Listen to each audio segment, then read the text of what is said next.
사도행전 1장서부터 시작을 했는데 저희가 벌써 이제 9장까지 왔습니다. 맨 처음에 성령이 강림하셔서 초대교회가 탄생하게 되고 예루살렘 안에 그리고 사마리아에 복음이 전해지더니 이제 9장에 와서는 결국 복음이 땅끝까지 이르러 증거가 되기 시작을 했습니다. 전환점이 찾아온 것이죠. 근데 그 중심에는 바울이라고 하는 인물이 있습니다. 여기에 이제 사울로 되어 있는데 저는 그냥 바울이라고 이렇게 명칭을 갖도록 하겠습니다. 이제 바울은 하나님께서 변화시키셔서 사용하신 사람입니다. 우리가 다 잘 알고 있는데 어떻게 그가 변화되었는가라는 질문에 대한 답은 원펀치로 팍 나가 떨어진 겁니다. 여러분 아시죠?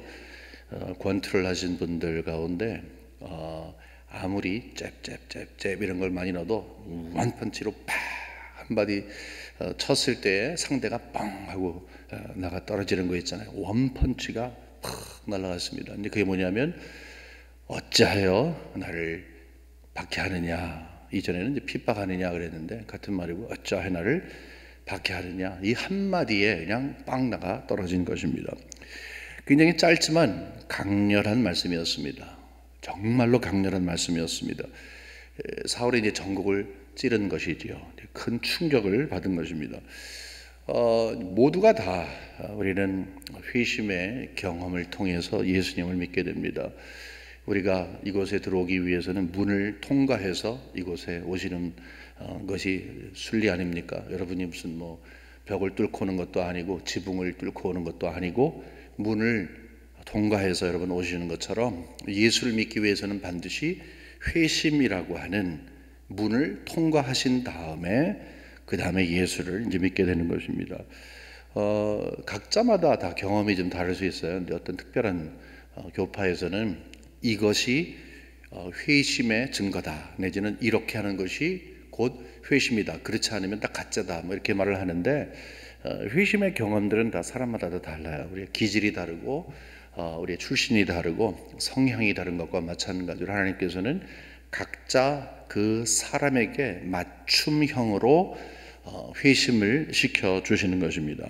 하지만 분명한 건 뭐냐 하면 창조전에 예수님께서 우리를 선택하셨다 하게 되면 반드시 선택한 자를 찾아가시어서 그를 하나님의 사람, 예수를 믿는 사람으로 만들 때는 반드시 그에게 회심 경험을 시켜줍니다. 다시 말해서 나를 찾아오신 그가 나를 변화시키시는 것이죠. 내가 변화가 됐다, 예수 믿는 사람이 됐다 하게 되면 그 말은 다시 말해서 나는 회심했습니다, 컨버전을 했습니다, 회심했습니다, 이렇게 말을 할 수가 있는 것입니다. 우리 모두는 다 회심의 경험이 있어요.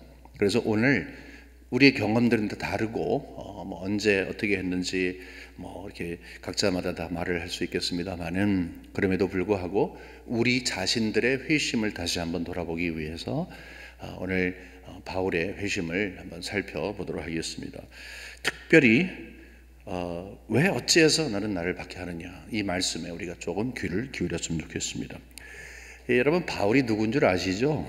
당시 이제 최고의 엘리트였습니다. 총망을 받던 그런 젊은이였습니다. 앞길이 창창했던 사람이었습니다. 많이 배운 사람이고 그뿐만이 아니라 정말 많은 사람들에게 칭송을 받았던 사람이었던 것 같습니다. 특별히 그런 이제 로마 시민권자였기 때문에 이제 헬라의 문화까지도 섭렵을 했던 사람이죠. 다시 말해서 이제 준비가 된 사람.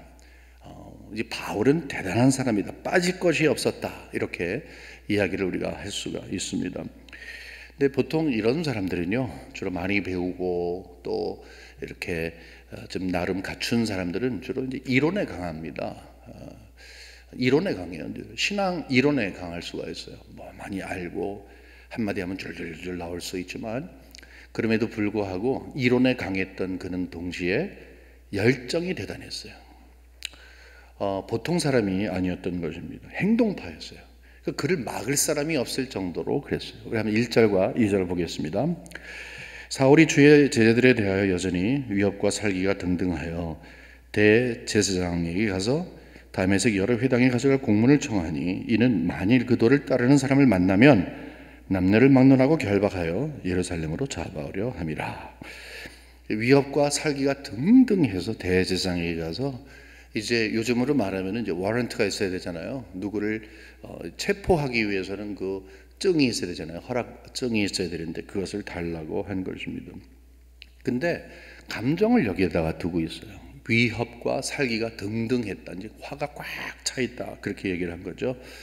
여러분, 왜 여기에서 이렇게 화가 찼겠습니까? 의무대로 하는 게 아니라 그를 움직이는 것이 있었는데 아래 대단한 이 엔진이 막 움직였던 거예요. 그 엔진, 마치 우리가 이제 가솔린이 들어가서 엔진이 움직이는 것처럼 그 마음의 엔진을 움직이는 것은 분노였어요. 뭐에 대한 분노였습니까? 갑작스럽게 예수란 젊은이가 나타나서 나는 하나님의 아들이다, 메시아다 막 이렇게 얘기하더니 많은 사람들이 그를 쫓는 거예요. 근데 그가 행했던 모든 기적과 이사와 또 여러 진리의 선포에 대해서는 사람들이 귀를 기울이게 되고 또 사람들이 이제 모여서 뭐 그게 뭔지, 예수가 죽었대, 근데 뭐 믿으면 뭐 돼, 그러니까 막 사람들이 회심을 한 거죠. 그러니까 이게 작게 시작한 것이 이제 커지게 됐습니다. 근데 그런 걸 보면서 이제 단순히 안타까운 게 아니라 화가 나는 이유가 뭐냐 하면 본인은 유대교인으로서 유대교에 대한 자랑이 있고, 다시 말해서 우리가 믿는 것, 내가 믿는 것이 정통이다, 이것은 옳은 것이다 생각을 하는데 글쎄 그거에 반한, 다시 말해서 전혀 다른, 도리어 이 유대교의 그 근간을 흔들어 놓는 예수 믿는 사람들이 생기니까 이게 말이 안 되는 거죠. 그만큼 유대교를 사랑했던 사람이고 유대교에 대한 이 프라이드가 있었던 사람이라는 것입니다. 제가 신학교 다닐 때 1학년 때 The Last Temptation이라고 하는 그런 영화가 있었어요.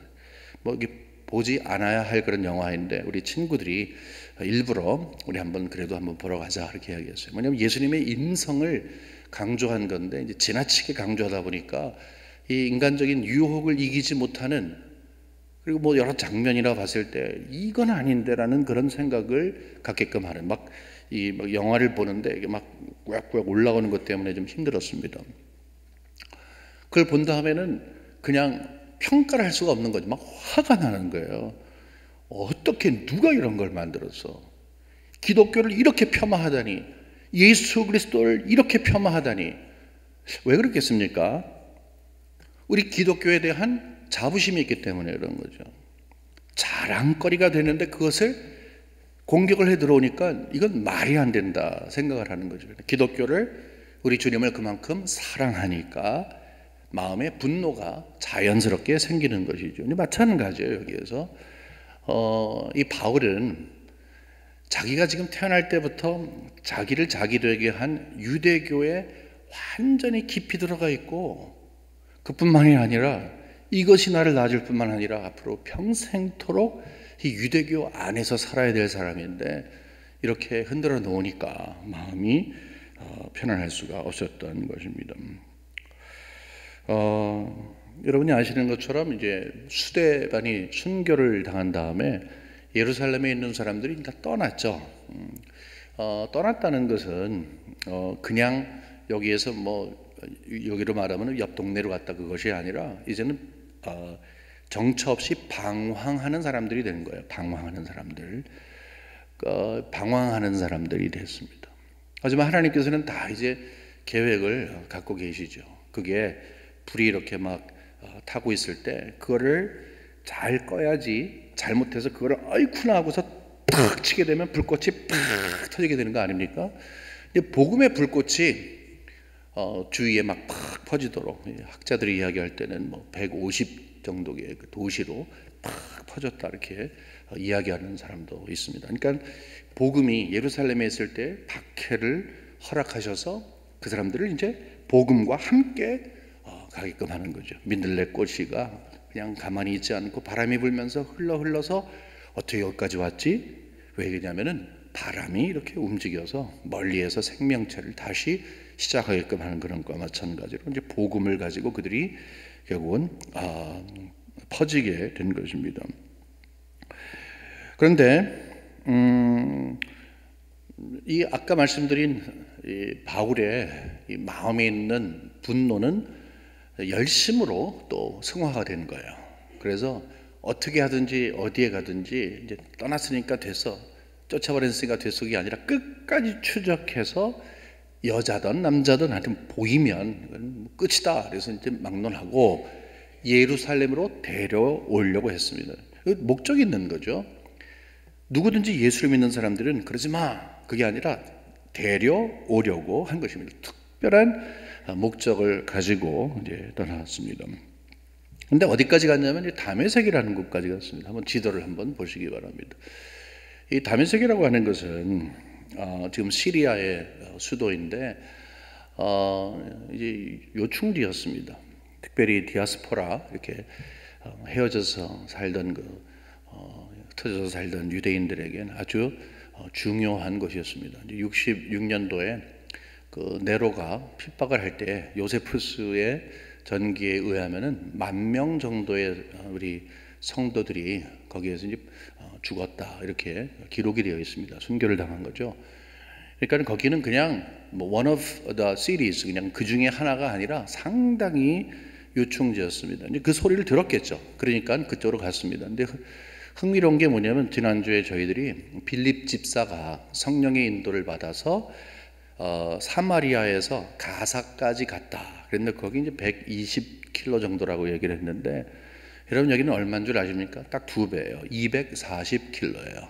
240km. 예루살렘에 있다가 쭉 올라가서 다메섹까지 가려면 240km까지 가는 거예요. 거의 일주일 정도를 가야 하는 거예요. 근데 그 열심을 가지고 왔습니다. 여러분 여기까지 간다는 것은 보통 열심이 아니에요. 가다가 아이고 말지, 누구를 위해서 그런 걸 하겠어요. 근데 이런 사람을 하나님께서 회심시킨다, 이건 굉장히 힘든 일이죠. 아마 다리가 굉장히 튼튼했던 사람인 것 같아요. 나중에 보게 되면은 이 1차, 2차, 3차 그리고 로마 전도 여행을 다닐 때 주로 많이 이제 걸어 다녔잖아요. 근데 이 소아시아와 그다음에 유럽 지역을 막 걸어 다녔는데도 불구하고 뭐 열심히 잘 다녔어요. 다른 병들은 있어도 다리는 튼튼했던 것 같아요. 근데 여러분 여기에서 다리가 튼튼했기 때문에 바울을 사용한 게 아니죠. 이 사람은 한번 한다 그러면은 끝까지 하는 그런 특질이 있었던 것 같아요. 그러니까 사람 성격이죠. 그러니까 용두사미처럼 처음에는 뭐 이렇게 하는 사람이 있고 뭐 처음부터 끝까지 가는 사람이 있는데, 아마 바울은 한번 본인이 결정하면 끝까지 가는 것 같아요. 그래서 디모데후서를 보게 되면 내가 목표를 설정한 다음에 지금까지 여기까지 달려왔다라는 것을 이제 이야기를 하는 이유도 그런 것 같아요. 목적을 정하면 반드시 거기까지 가는 성격. 그러니까 하나님께서는 예수를 믿은 다음에 이것을 버리게 하질 않는다는 거죠.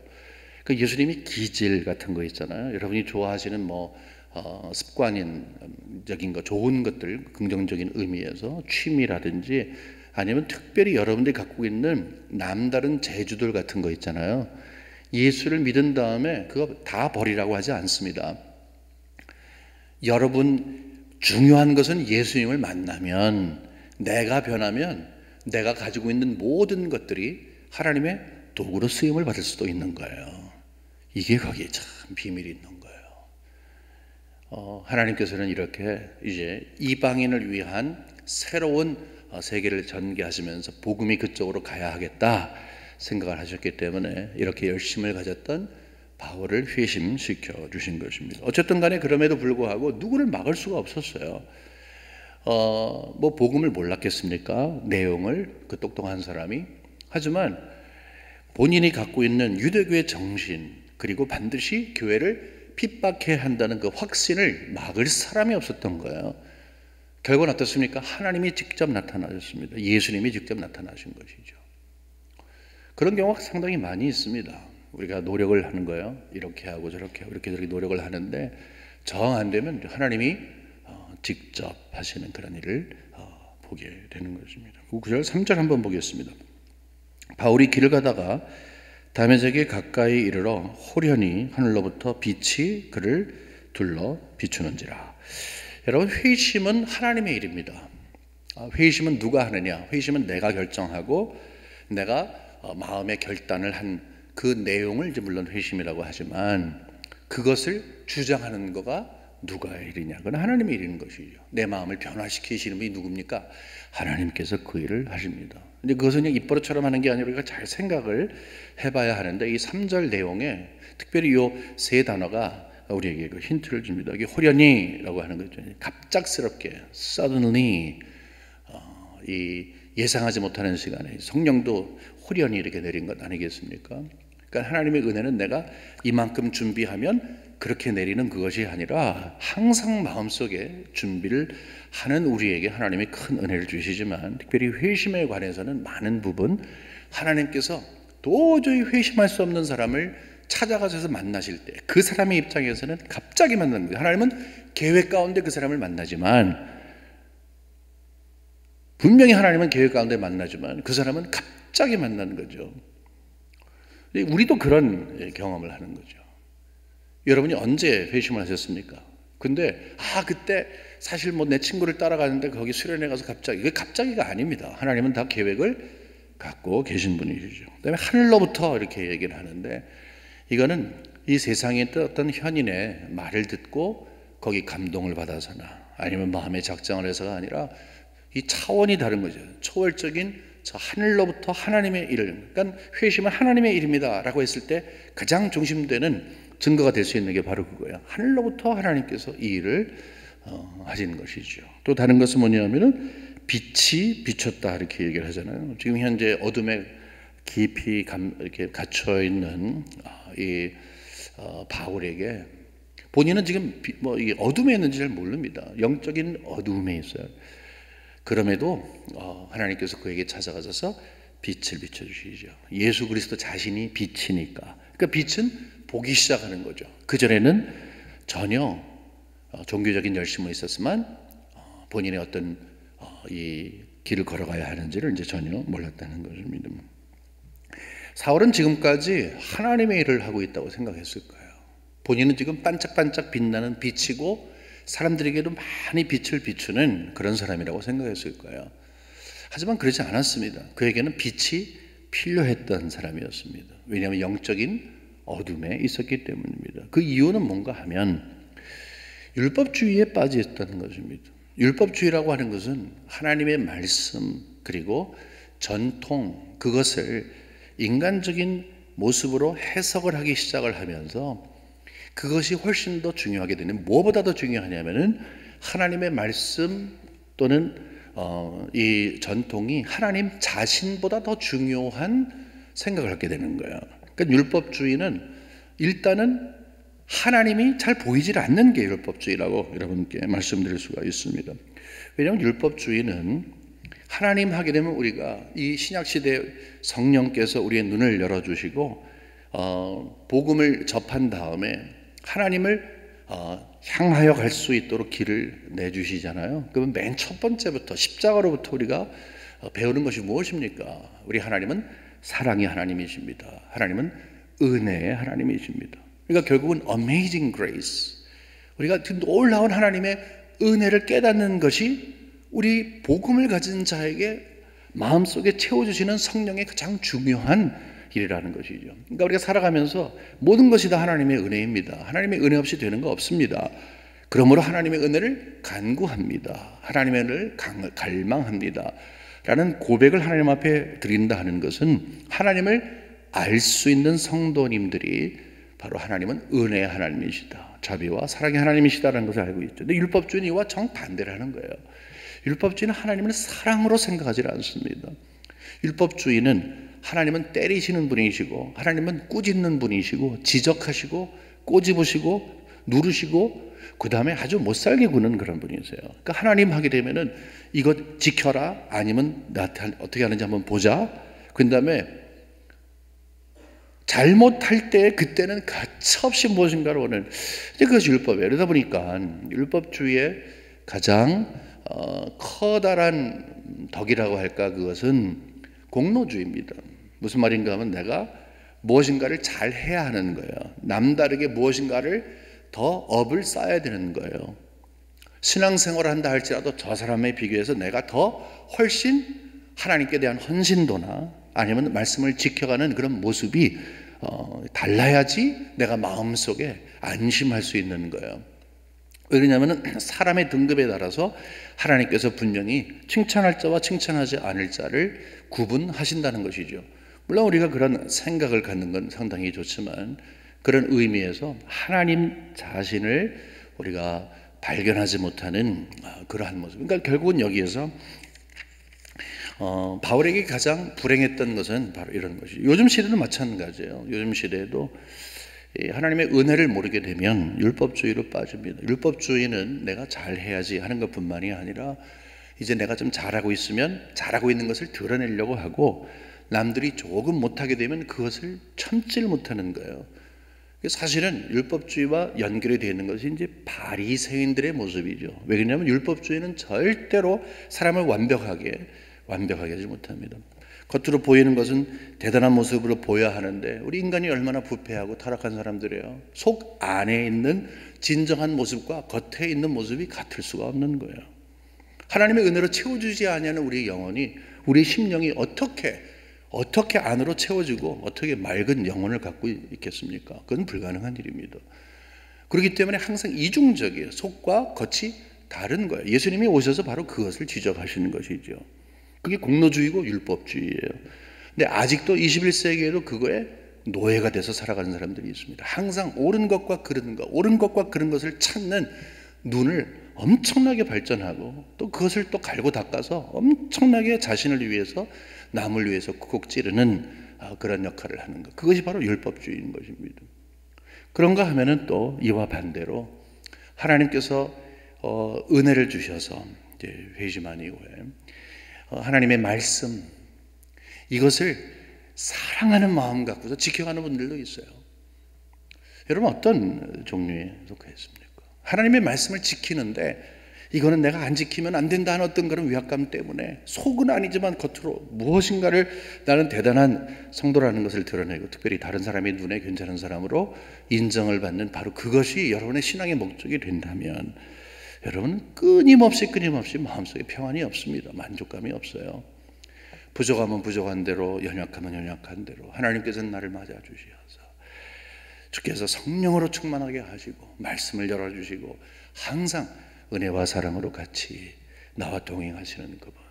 그래서 힘들고 어려워도 예수님께서 나의 구주가 되시는 것을 인정할 수 있는 그 믿음이 있어서 주의 말씀을 대하는 것이 너무 사랑스럽고 너무 달콤하고 하는 그 마음을 가질 수만 있다면 그것은 정말 하나님의 큰 은혜를 받는 것이죠. 진정으로 회심을 한 성도는 그 문을 들어오면서 우리가 이 빌딩을 들어오면서 문을 들어오면서 이제 회심을 한다고 하는데 그 비유를 들었는데 하나님의 사랑과 은혜를 경험하는 것이 바로 우리의 회심인 것입니다. 그렇기 때문에 끊임없이 하나님과 영적인 교제를 통해서 마음속에 큰 기쁨을 누리는 것입니다. 여러분 우리 하나님을 생각하면 우리가 좀 거룩하신 분이시고 또 창조주이시고 또 우리의 정말 대항할 수 없는 그런 큰 분이기 때문에 항상 마음을 추스리고 또 그분을 정중하게 대하는 것은 너무너무 소중한 일이지만 여러분 하나님을 누리시면서 성령의 충만해서 하나님을 누리시면서 사실은 여러분과 제가 되기를 주님의 이름으로 간절히 축원합니다. 근데 바로 이런 상황 가운데서 아까 말씀드린 원펀치가 여기 나오게 됩니다. 4절과 5절 보도록 하겠습니다. 땅에 엎드려져 들음에 이제 땅 엎드려진 거예요. 소리가 있어 이르시되 사울아 사울아 내가 어찌하여 나를 핍박하느냐 하시거늘 대답하되 주여 누구시니까 이르시되 나는 내가 박해하는 예수라. 항상 여러분 아시죠? 성경에서 두 번 부를 때에는 특별한 것이라고 아브라함아 그렇죠? 특별한 부르심이 있는 것입니다. 목적이 있는 것입니다. 환기를 시키시는 것입니다. 주의를 끄는 것입니다. 잘 들으라고 하는 것입니다. 야, 어떻게 너는 나를 박해하느냐 이런 말을 하는 거예요. 누구세요? 그러니까 나는 네가 나를 박해하지 않느냐. 나는 바로 네가 박해하는 예수다. 확인까지 시켜주시는 거예요. 잘못 들었나? 잘못 들은 거 아니야. 나야 나. 네가 박해하는 예수야. 이렇게 정말로 나중에 부정할 수 없는 그런 경험을 갖게 합니다. 사실 바울의 입장에서 굉장히 황당한 일이죠. 이거는 황당한 일입니다. 왜냐하면 예수님을 개인적으로 만난 적도 없거든요. 예수님을 만난 적이 없어요. 근데 박해를 한다니 이거 무슨 일입니까? 저 잘못 찾아오셨습니다. 저 사울입니다. 이렇게 말할 차예요. 근데 여기서 예수님께서 실수하지 않으시고 이야기하신 거죠. 너는 나를 박해하였다. 놀라운 것은 그게 원펀치가 됐던 것입니다.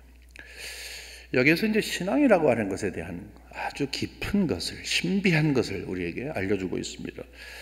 여러분, 신앙생활을 하시면서 어려움을 겪으실 때가 있으시지요. 근데 어려움이 내 죄로 인해서 겪는 어려움이나 내가 게을러서 얻는 그런 어려움은 여러분이 그리스도 안에서 풀어가셔야 합니다. 회개할 것은 회개하고 열심을 낼 것은 열심을 내야 합니다. 하지만 복음 때문에, 예수님을 믿는 것 때문에, 예수님을 잘 섬기는 것 때문에 어려움을 받는다면 여러분이 항상 마음속에 새겨두셔야 할 중요한 아주 신비한 내용이 여기에 담겨져 있습니다. 여러분이 신앙생활하면서 심한 어려움을 겪는다, 상황 때문에 어떤 사람 때문에 그렇다 하면 여러분이 위로받으세요. 왜 그러냐면, 잘 들으세요. 여러분은 혼자 있는 것이 아닙니다. 어떤 상황이든지 여러분은 혼자 있는 것이 아닙니다. 어려울 때만 그것이 아니에요. 우리 예수 그리스도 안에 있는 우리들, 이런 표현이 있는데, 우리는 포도나무와 가지의 관계에 있는 것처럼 예수 그리스도와의 생명의 관계가 있는 거예요. 이게 눈에 보이질 않아요. 이게 설명을 해도 잘 되질 않아요. 그래서 이것을 설명하려고 열심히 수고했던 우리 16세기 종교개혁자 칼빈은 이것을 자신의 신학체계의 중심에 뒀어요. 예수 그리스도와의 연합, Union with Christ. 예수 그리스도의 연합, 이것이야말로 신앙의 출발점이다, 신앙의 모든 것이다 라고 하면서 우리에게 이 사실을 가르쳐 주려고 했어요. 예수 그리스도 안에 있다. 나는 예수 그리스도 안에 내 생명이 발견이 된다. 내가 예수 그리스도께서 행하신 모든 일과 그가 이루신 모든 영적인 업적이 나에게 유익으로 올 수 있는 것은 내가 예수 그리스도와의 접붙임이 있기 때문이다. 나는 나의 생명이 예수 그리스도 안에 있다. 우리가 보통 보게 되면 목자와 양의 관계에서 막 떨어져 있는 것이 아니라, 여러분, 이것은 우리가 성경은 우리에게 그 그림을 그려주면서 이제 이해하도록 하는 것인데, 실질적으로는 그것을 mystical union이라고 합니다. 신비한 연합이라고 합니다. 우리 그리스도가 우리 안에 계시고 또한 우리가 그리스도 안에 계신 것입니다. 어쨌든 간에 간단하게 말씀드리면 여러분은 혼자가 아닙니다. 여러분 믿으시기를 주님의 이름으로 축원합니다. 여러분 예수 그리스도와 함께 계시는 분이십니다. 생명으로 연결이 되어 있기 때문에 여러분이 핍박을 당하고 능욕을 당하고 어려움을 당할 때 이쪽이 아프면 몸 전체가 아픈 것처럼, 이쪽이 아프면 몸 전체가 아픈 것처럼 여러분이 힘들고 어려우면 우리 예수님이 똑같이 힘들고 어려우신 것이고, 여러분이 기쁘고 즐거우면 우리 예수님이 기쁘고 즐겁다 하는 것입니다. 그렇기 때문에 신앙생활 하면서 이 사실 하나만 알아도 넉넉히 갈 수 있습니다. 뭐가 걱정이에요? 뭐가?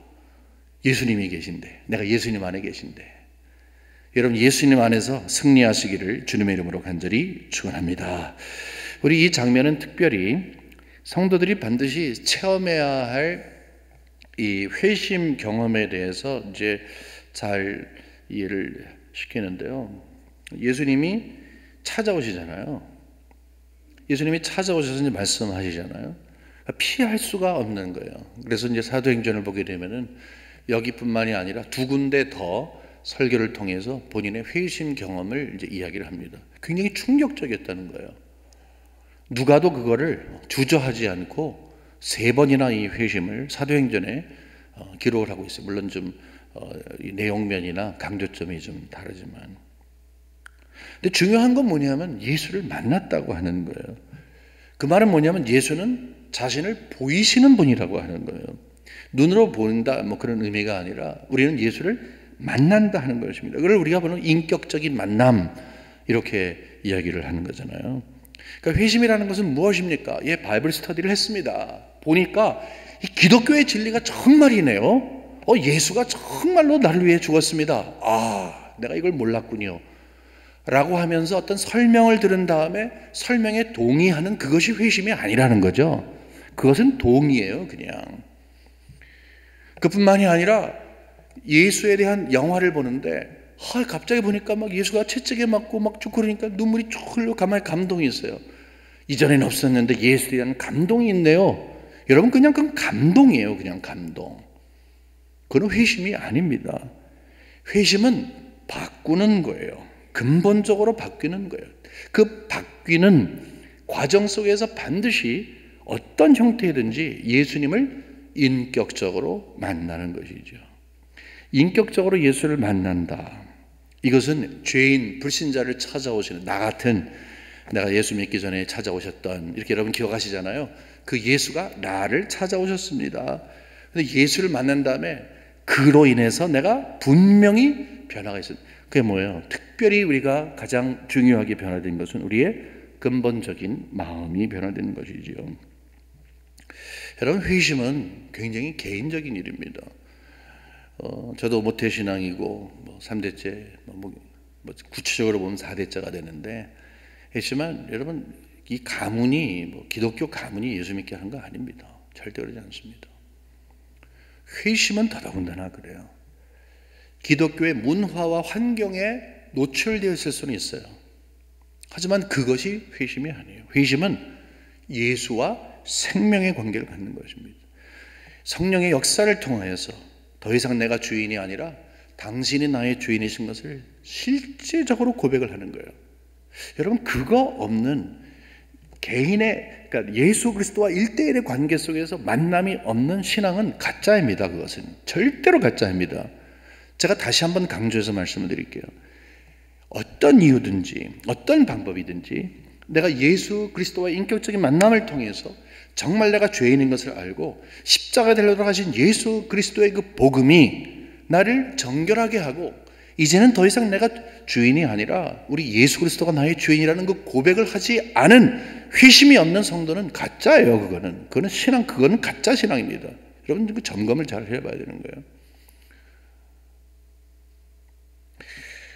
여기 6절에서부터 9절 말씀 보겠습니다. 7절 말씀, 6절, 7절. 너는 일어나 시내로 들어가라. 내가 행할 것을 내게 이를 자가 있으리라 하시니 같이 가던 사람들은 소리만 듣고 아무도 보지 못하여 말을 못하고 서 있더라. 여러분, 생각을 해보세요. 갑자기 이렇게 막 가다가 같이 가던 사람이었었어요. 가서 우리 여보 잡으면은 쭉 잡고 오지 이런 식으로 막 연락에 이야기를 했겠죠. 이런 식으로. 또 같이 갔던 사람이니까 등치도 좋고 이런 사람들이겠죠. 근데 갑자기 빛이 막 생기는데 이게 무슨 일이 있는 건 아시잖아요. 근데 이러더니 무슨 막 소리가 들리는 거를 전혀 모르고 어떤 것만 들리냐면 누구십니까? 그런 것만 들리는 거예요. 바로 바울이 이야기한 것만 들리는 거예요. 예수님이 직접 이야기한 것은 들릴 수가 없었다는 것이죠. 여러분, 그거 있잖아요. 우리가 예수로 나의 구주 삼고 성령과 피로서 거듭나니, 그 찬송 가운데 세상과 나는 간 것 없고 구속한 주만 보이도다. 그것이 진정으로 회심한 성도가 부를 수 있는 기쁨의 찬양이에요. 세상과 나는 간 곳이 없고 구속한 주만 보이도다. 여러분, 그런 신앙을 갖고 계시는지 모르겠습니다. 근데 8절과 9절에 보게 되면은 이렇게 얘기를 합니다. 사울이 땅에서 일어나 눈을 떴으나 아무것도 보지 못하고 사람의 손에 끌려 다메섹으로 들어가서 사흘 동안 보지 못하고 먹지도 마시지도 아니하니라. 이런 3일 동안을 먹지도 마시지도 아니했다. 여기서는 못 먹었다는 게 아니에요. 갑자기 구토가 나고 음식만 보면은 막 그것이 아니라 먹질 않은 거예요. 왜냐하면 바리새인들은 금식을 많이 했거든요. 진정한 의미에서 그래서 금식을 한 거예요. 예수를 만난 거죠. 회심한 이후에 자신이 금식이라는 것은 어떤 의미냐면 하루를 금식해도 한 끼를 금식해도 심지어는 내가 평상시 먹는 것보다 확 줄여서 먹는다 할지라도 내 생명이 죽게 있습니다. 나는 먹지 않으면 죽잖아요, 사람이. 근데 먹지도 마시지도 않았다 그러잖아요. 보통 이제 금식을 하게 되면 마시는 것까지는 하는데 먹지도 마시지도 않았다는 생명을 걸었다 하는 거예요. 그런 의미가 있는 거예요. 나를 만나주신 그분께 이제는 내 생명이 나의 것이 아닙니다. 주의 것입니다. 라고 하는 그 종교성으로 인해서 하나님께 드리는 헌신의 모습인 것입니다. 말씀 맺겠습니다. 여러분, 바울은 예수님에 대해서 아주 잘 알고 있었습니다. 예수님을 모르는 게 아니었었어요. 왜냐하면 바로 예수 때문에 예루살렘에 큰 충격이 온 거죠. 뭐 난리가 난 거 아니겠습니까? 아까 말씀드린 것처럼 예수 때문에 엄청난 요동이 있었습니다. 더더군다나 스데반이 순교당할 때 그 자리에 있었어요. 하물며 예수가 누구인지, 예수의 도가 무엇인지를 왜 몰랐겠습니까? 그 핵심은 뭐냐면 예수는 메시아가 아니에요. 이건 새빨간 거짓말이에요. 예수가 어떻게 메시아예요? 그 벌거벗고 죽은 청년이 메시아고 구세주라고 한다니 이건 말이 안 된다 확신하게 되는 거죠. 그런데 찾아오셨어요. 왜 나를 핍박하느냐? 여기에서 하나님께서 그의 마음을 움직여 주신 것입니다. 여러분, 회심이라고 하는 것은 반드시 열매가 있어야 합니다. 성령께서 역사하시는 이 회심은 단순하게 이전에는 내가 기독교에 대해서 반감을 갖고 있다가 이제는 호의적입니다. 아니면 이전에는 교회 문턱뿐만이 아니라 옆에 지나가는 것도 껄끄러웠는데 이제는 예배당에 앉아서 예배까지 드리고 있습니다.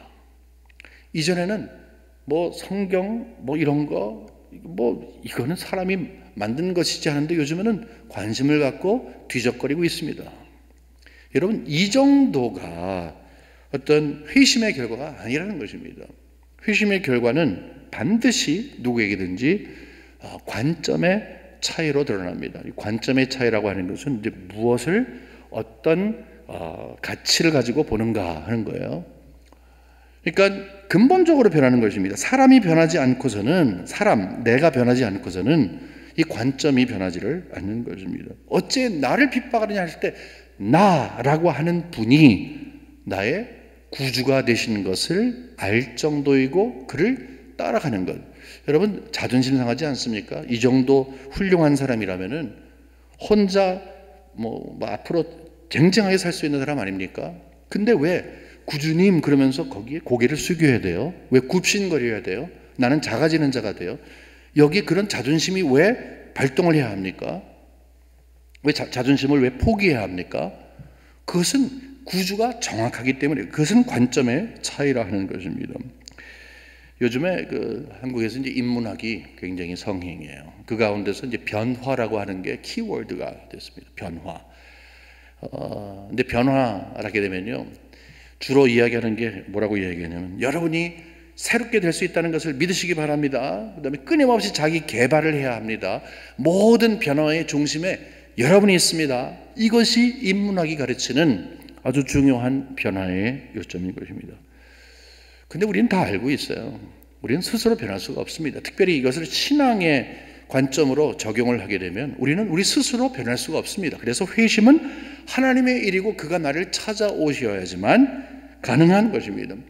하나님이 나를 찾아오시는 것으로 회심의 시작을 하고 회심의 결과는 결국 관점이 바뀌어지는 것입니다. 내가 변화됐다, 회심됐다는 그 의미는 뭔가 하면 나는 이제 내가 바라보는 눈이 더 이상 내가 바라보는 내 눈이 아니라 하나님의 관점으로 바라보게 되었다. 이게 성령께서 역사하시는 가장 소중한 일입니다.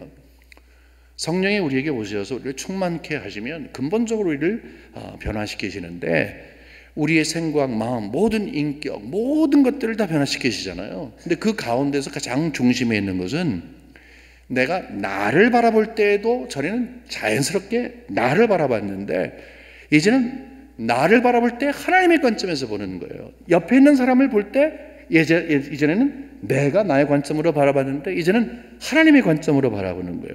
내가 나의 관점으로 봤을 때는 바울 같은 경우는 뭐예요? 괜찮은 사람이에요. 출세 가도를 달리고 있는 사람이에요. 열심히 내는 사람이에요. 종교적으로 문화적으로 어떤 거에 빠질 것이 없는 거예요. 하지만 하나님의 관점에서 보니까 아무것도 아니에요. 하나님의 관점에서 보니까 나는 그냥 죄인이에요. 그리스도의 은혜가 필요한 사람이에요.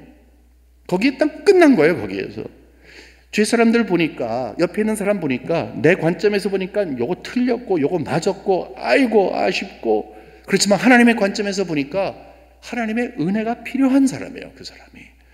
그 변화가 되었기 때문에 나를 변화시키시는 그 가능성을 가지고 이방 사람들에게 가서 그 사람들에게도 주님을 소개하면서 나를 변화시키신 그 복음의 능력이 당신에게 있기를 원합니다. 이 사람이 변할 걸 어떻게 알아요? 내 관점에서는 볼 수가 없어요. 하지만 하나님의 관점에서 보면 분명히 변할 수가 있는 것입니다. 그것이 바로 회심의 열매가 되는 것입니다. 여러분, 제가 말씀을 드렸습니다. 겸손은 남들 앞에서 대단한 사람인 것처럼 보이는 게 아니라 그랬습니다. 겸손은 내 위치를 알고 그 자리를 지키는 것이라고 했습니다. 하나님의 관점에서 본다면, 다시 말해서 우리가 회심의 열매는 겸손한 사람을 만듭니다. 내가 어디에 있어야 하는가? 하나님의 관계에 있어서 내가 어디에 위치해 있어야 하는가? 옆에 있는 사람과의 관계에서 내가 어디에 있어야 하는가? 누군가가 가르쳐 줘야 하는데 그것을 성령께서 우리 마음속에서 가르쳐 주시는 것이지요.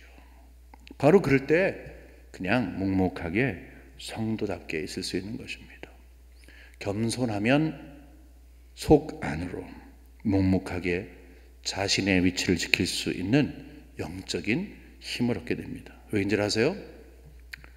하나님을 의식하며 살아가기 때문에 그렇습니다. 자, 이제 우리 모두는 다 회심을 하나님의 은혜 가운데 한 사람들입니다. 회심은 선물 중에 선물입니다.